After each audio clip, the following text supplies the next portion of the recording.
to open up the joints and get the body ready for more stressful movements and preventing strain and injury. Starts with the neck, so start with a neck rotation, neck roll. I don't know how you want to call it, but he has names for it. I just can't remember them.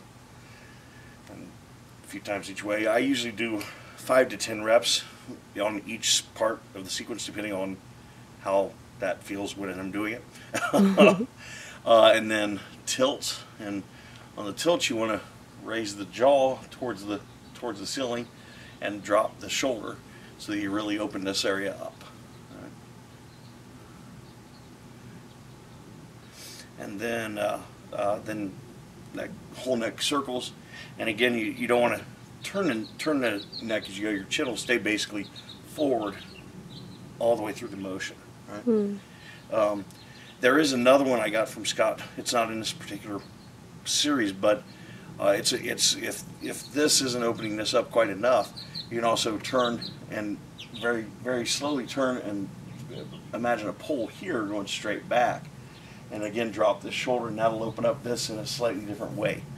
Let's see, then shoulder blades. So you can do it like this with both arms if you're not that coordinated, but ideally the way the musculature are arranged, rolling one at a time really allows those scapula to wing out. So do that a few times forward and back, and then your shoulders. On the shoulders, if you over rotate here, it'll wing that scapula. You don't want to go that far. You just rotate here, focus right on the shoulder joints here, and imagine you got ropes connecting out, and rotate. Then elbows. So you want to go palm up and extend, so that opens up it focuses on the elbow joint there and opens it up. Do that a few times at the front. To the back. The back is the same thing, still palm up, extend, and then you can sort of round that out and get it going, open it up in both, sort of all the way around it. Let's see, elbows, wrists.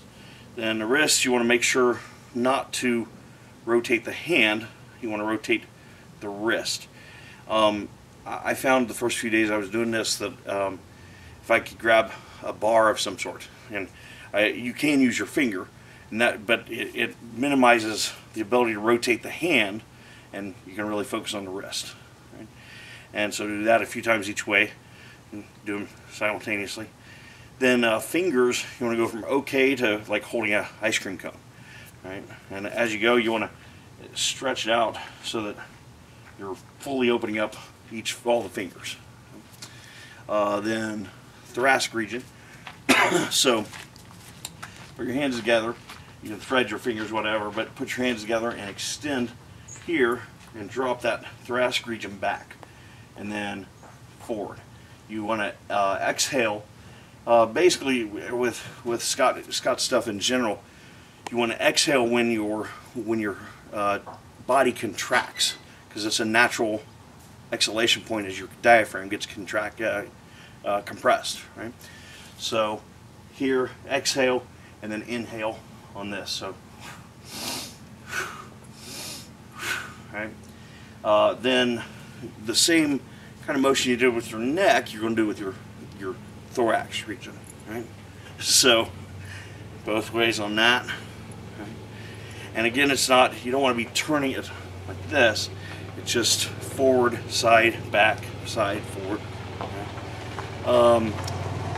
Then lower back, and excuse me, you don't want to go, you don't want to clench the buttocks. You want to roll the hips under and then back.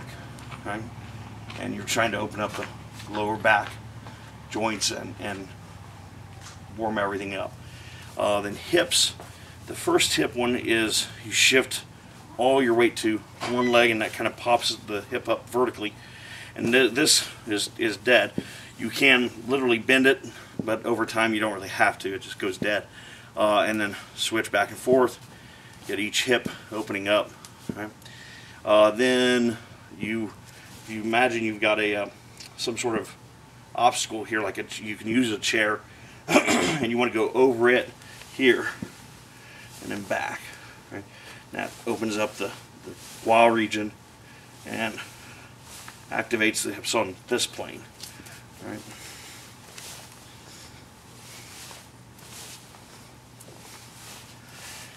And then knees, it's the same principle as the elbow.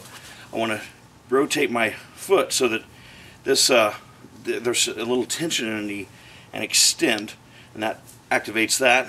Go back and then forward. And you can, if you need to balance issues, you can hold on to stuff, obviously. So here, and do that. Then your ankles.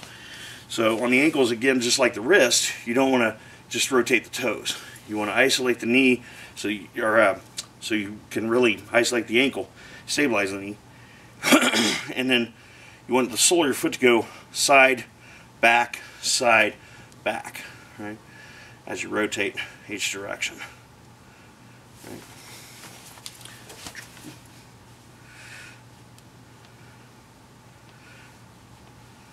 That's it.